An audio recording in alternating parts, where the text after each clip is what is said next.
Olá, como vão vocês? Tudo bem? Estamos aqui fazendo mais um programa da série Vou Construir. A respeito do vídeo anterior, onde foi falado a palavra programa, tá? E dentro disso, eu tive conversando com algumas pessoas e houve aquela pergunta: este programa é simples? Aí você fica com aquela questão, aí é que está, né? Não é, não é tão simples. Às vezes é um problema que você, ao passar para o seu arquiteto, talvez até para ele seja simples. Mas é interessante você ter em mãos todas as etapas que você precisa de passar para o seu profissional. Para não haver também aquela situação de ele desenvolver um projeto não por incompetência dele, mas por omissão sua. E aí acontece um sistema chato que a gente costuma dizer, a gente faz um processo falho de tempo destinado a isso, onde você com uma informação, você pecou numa informação. Então vamos lá ser um pouco mais preciso o que é esse programa que eu falei no vídeo anterior. O programa, ele consiste no seguinte: é importante você, como proprietário do imóvel que vai construir, seja você em situações, mas vou colocar aqui uma maioria de situações, tá? Só para exemplificar. Então imagine que você tem a sua família. Então o programa, o que acontece? Você vai ver com a sua família como que a sua família se comporta, o que vocês realmente precisam, tá? Quantas pessoas habitam nessa construção? O que eu estou querendo dizer com isso? As pessoas que habitam nessa construção digamos, a família, o pai, a mãe e os filhos, tá? Existem pessoas que frequentam a casa, frequentam o imóvel com constância, digamos assim, que seria, por exemplo, pais, mães, tios, amigos, né? Então, aonde eu quero chegar com isso? Eu quero chegar com a quantidade de pessoas em determinadas situações que você é obrigado a ter essas pessoas e dar a essas pessoas um determinado conforto. Onde, por exemplo, numa questão simples, você vai ter uma sala de jantar, uma sala de refeição, né? Seja ela qualquer espaço. Você tem que programar que vai ser para 6 pessoas, né? Eu não estou querendo dizer aqui que um dia que você vai dar uma festa, você tem que ter para vir, não é isso. O que eu estou querendo dizer é o costume, é o hábito, é o costumeiro que a construção, que a residência vai ter. E é muito comum, às vezes, as pessoas terem, por exemplo, uma etapa da vida que elas vão estar construindo. Então, ou seja, principalmente com relação a parentes, vamos dizer filhos. Quando os filhos têm uma certa idade, onde eles vão ter digamos, um período de moradia mais longo, né? E vai ter os filhos que a partir de uma certa idade vai ter um período de moradia mais curto. E também vamos ter assim as atividades que vão, considerando a questão filhos, as atividades que vão estar relacionadas a eles. Por exemplo, principalmente ao uso de determinados espaços.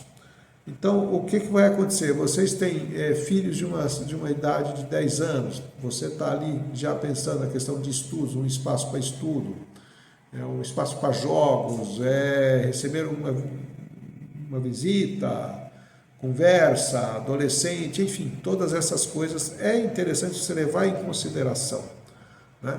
É diferente de um filho da idade já, digamos, universitária, né? Ou de uma idade onde já está cuidando, digamos assim, uma maneira de falar da própria vida. Na maioria das vezes esse filho ele não tem uma permanência muito grande, né? Então é uma permanência mais espaçada. Então ele não vai ter necessariamente, ele não vai se utilizar completamente de todos o que a residência vai te oferecer em alguns aspectos, né? Como salas de jogos ou coisa parecida. Uma coisa que a gente tem sempre vindo é uma constante, né? Que a gente vê a questão de parentes morarem nas mesmas casas. Então, isso eu estou dizendo questões de pessoas de idade, né? Então, é interessante você pensar na questão da acessibilidade, né? O que você vai estar trabalhando num determinado cômodo, né? É importante isso. Talvez não seja crucial, mas é importante para você ter uma. Você não sabe, aquela famosa frase, não sabe o dia de amanhã, né? Você pode ficar nessa construção por um tempo determinado, muito ou pouco, né? Isso a gente não consegue avaliar. Uma outra coisa também é o costume, né? São os costumes. O que são os costumes? Eu tenho o costume de receber muitos amigos, gosto de receber amigos. Isso está diretamente ligado às peças da casa que vão estar recebendo esses amigos. O que é as peças da casa? É uma sala de estar, talvez uma sala de TV para assistir algum jogo de futebol, talvez é uma cozinha. Hoje abrindo parênteses, muito comum, a maioria dos projetos está preocupada com essa interação social. É uma parte da casa onde você recebe amigos, onde você faz uma brincadeira, uma comida especial, né? Toma um vinho, enfim, tem N situações desse tipo. Então, é importante você passar para o profissional, passar esse programa profissional, aonde que até que ponto essas reuniões são frequentes ou não. Também tem isso, né? Não é porque você vá, de vez em quando, vem um pessoal amigo meu, não é por causa disso, você vai fazer uma sala de festa, né? Ou um salão de festa ou uma área gourmet muito grande. O que às vezes acontece muito também é o seguinte: hoje, depois da o que a sociedade passou pelo problema de pandemia, tornou-se comum e algumas empresas passou a colocar isso como ponto de referência, assim como também alguns profissionais liberais, o fato de ter o home office, o trabalho em casa, né? É importante você passar esta situação para o seu profissional, onde que esse trabalho em casa tem, até onde ele é um escritório doméstico, digamos assim. O que eu digo de um escritório doméstico? É aquele escritório que você senta ali de vez em quando para pôr as contas da casa em dia, às vezes você para dar uma olhada, fazer uma leitura, um documento do trabalho.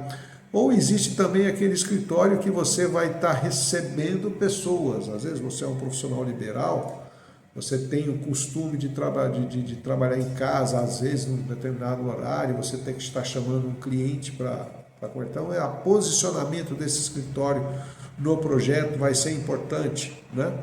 E além do que também a questão dos profissionais liberais ligados à área de saúde.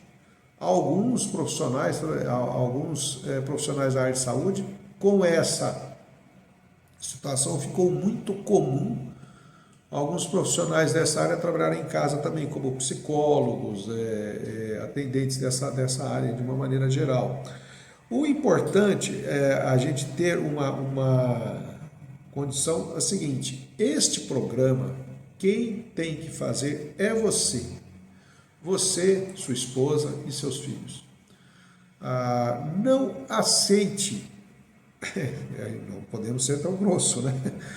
Não aceite opiniões variadas. Opinião de um amigo, opinião de um parente, pessoas que não convivem diretamente dentro do seu imóvel.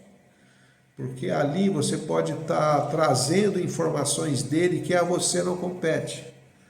Ou você não tem o costume, porque o projeto personalizado, quando você tem a oportunidade de fazê-lo, o importante é que você está fazendo ele conforme você precisa, né? É comum, é diferente de você comprar uma casa, onde você vai se adaptar a ela. O projeto, na maioria das vezes, ele já está adaptado a você, e é você que vai usá-lo, é você que vai ter a melhor maneira de conviver com ele, né? Uma outra área muito importante que a gente tem que ressaltar é a questão de apêndices da obra. Apêndices do projeto, o que eu digo? Isso são depósitos, são dispensa, né? Às vezes tem costume de dispensa para alimento, dispensa para determinadas coisas relacionadas à limpeza. Isso é comum, às vezes tem pessoas que gostam disso, então é avaliar até que ponto isso é legal para você ou não. Uma outra parte também é com relação aos depósitos relacionados a equipamentos, né? O que eu costumo dizer? Às vezes você tem depósito ali para colocar uma bicicleta, para colocar uma escada, para colocar um tipo de ferramenta, uma VAP, né? Então são itens importantes para você ter, né? Porque a partir do momento que você compra um terreno, que ele tenha lá seus 500 metros quadrados, talvez 400 metros quadrados, você vai ter áreas de externas que vai precisar de você fazer uma limpeza. Então é muito difícil, toda casa hoje sempre tem uma VAP, né? A maioria das vezes tem uma VAP, um determinado equipamento relacionado a isso, tá? Assim, caso tiver piscina, você vai ter também os equipamentos de piscina e todas essas coisas. Uma coisa importante também você salientar, se você tem algum hobby, alguma coisa de uso, um tipo de coisa que você faz, um tipo de trabalho manual, artesanato, música, enfim, diverso. E você precisa de um ponto desse. Então, ou seja, a partir do momento que você está fazendo um projeto personalizado, você tem o direito de ter o seu espaço. Você não vai estar adaptando nada. Ah, não, eu posso pegar aquele dormitório e fazer disso ou daquilo. Não, ele até pode ser reversível, mas ele não pode ser uma coisa que você é dormitório e ao mesmo tempo é isso. Aí fica difícil, né? Mas tudo bem, cada caso é um caso, volto a dizer. Então, todas essas questões relacionadas ao programa, é importante você colocar para o arquiteto. Então, faça uma análise, vê aquilo que realmente você precisa, né? Os espaços que você precisa, o próprio arquiteto vai te orientar com relação a isso. E uma situação também, a questão de, bom, isso é muito comum, mas é a questão de abrigos de automóveis, tá? Nunca colocar a questão do abrigo de automóvel para menos que 2 automóveis, né? É uma questão prática, é uma questão comercial até. E, logicamente, hoje não podemos esquecer, está aí talvez mais para frente a gente vai estar falando em outros vídeos, mas não podemos esquecer que hoje em dia uma casa funciona com, temos que pensar no amanhã, temos que pensar no que está sendo o principal hoje, é a energia fotovoltaica, é a energia para você ligar um carro na tomada. A gente tem hoje esses adicionais aí que a gente tem que levar em consideração. Enfim, considerando todos esses aspectos do programa, tá? O programa que você vai estar passando para o arquiteto, ok? Então, hoje fica esse complemento do vídeo anterior para vocês relacionados ao programa. E boa semana para vocês, até mais. Tchau.